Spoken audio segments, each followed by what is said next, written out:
تروح جاي متكل وقت تدي الدرب معين. جوه النادي يعني تتكل مرة بس على البيت. ماشي. علمونا هو كده شغال اهي بتصور اهي. علمونا لما يخلص ازاي الفيديو تروح جاي متكل. علمونا ان المواجع ليها نبض وروح وصوت. علميني ازاي احبك والوجع جوه البيت. في معايير محطوطه عشان المشاعر. اخيرا هوافق هطبل ونافق هصاحب عيونك واخونك ورافق عشان المشاعر ويوصل كلامك عشان ابقى مبدع وكاتب وبائع عشان ابقى نفسي الشوارع او دموع الكلام القصايد ولكن رفتك وقلب الجرايد ونحن ونكتب العشق تعالى ارد التحيه واقدم سلامي عشان المشاعر ويوصل كلامي. هسيب المواجع في ضرب السكان هوصف جراحكم ولا اكتب اهات. هركب قصايد في جسم البنات عشان تسمعوني عشان ابقى عاقل واصدق جنوني. عرفت ان لازم في ظلمك تكوني في هصل القصايد بتخلق بدايل. هقول ان مصر الصبيه بجدايل. هكون اللي شايف وساكت وقايل بانك حبيبتي.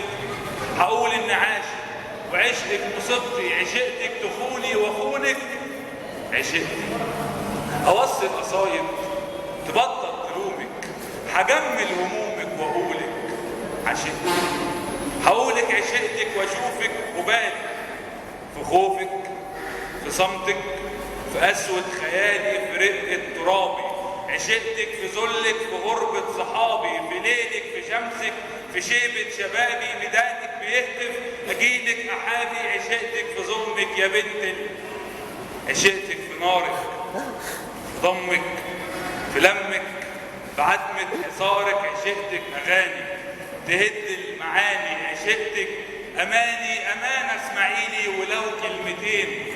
بسافر وبرجع وبشبع حنين. هتمتم وهختم جميع القصايد بضحكة شفايفك وشوق السنين عشان ابقى عاجب عشان ابقى عينك ورمشك وحاجب عشان ابقى حاجب شموس المشاعر عشان ابقى شاعر عشان اما اسلم تردوا السلام عشان ابقى ملهم ونول احترام عشان اللي بدل حقايق بهية مخلد وعايش في حضن الكلام عشان الحقايق بتوجع تملي. لقيت القصايد في شرعك حرام.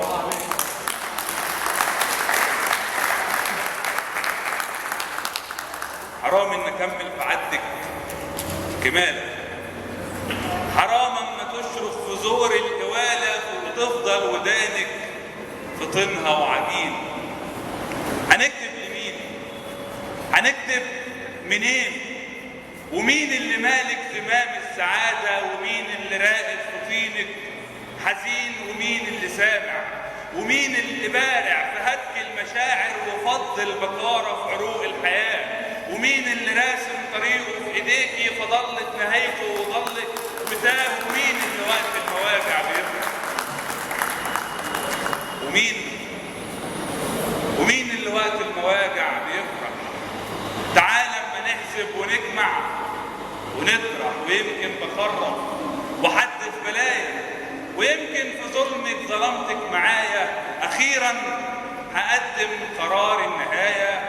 اخون القصايد واغش الاسامي عشان ابقى شاعر. شكرا.